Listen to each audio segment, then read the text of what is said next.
Welcome to the Banker Lamp. Please enjoy the video. In this video, I will show you how to make a simple apple pie.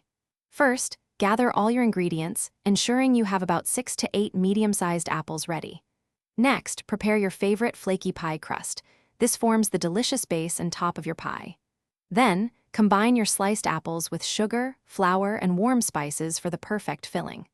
Finally, bake your pie until it's beautifully golden brown and bubbling, which usually takes around 50 minutes. It's a truly rewarding process.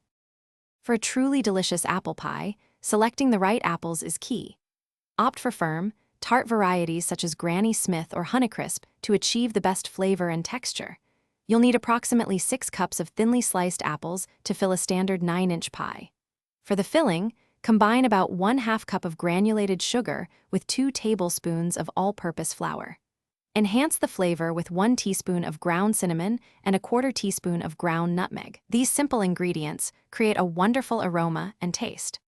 Assembling your apple pie is a straightforward process. First, gently roll out 1 pie crust and carefully fit it into a 9-inch pie plate, ensuring it covers the bottom and sides. Next, pour your delicious apple filling evenly over the bottom crust, spreading it out nicely. Then, place the second pie crust on top, carefully crimping the edges of both crusts together to create a secure seal. Finally, cut several small slits in the top crust. This allows steam to escape, preventing a soggy pie. Baking your apple pie to perfection is the final step.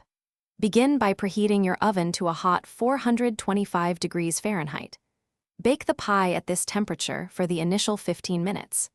Then, reduce the oven temperature to 375 degrees Fahrenheit and continue baking for an additional 35 to 45 minutes, or until the crust is beautifully golden brown. It's crucial to let the pie cool for at least 2 hours before slicing and serving to allow the filling to set properly. Enjoy your homemade treat. Thanks for watching. If this was helpful, leave a like and consider subscribing. See you next time.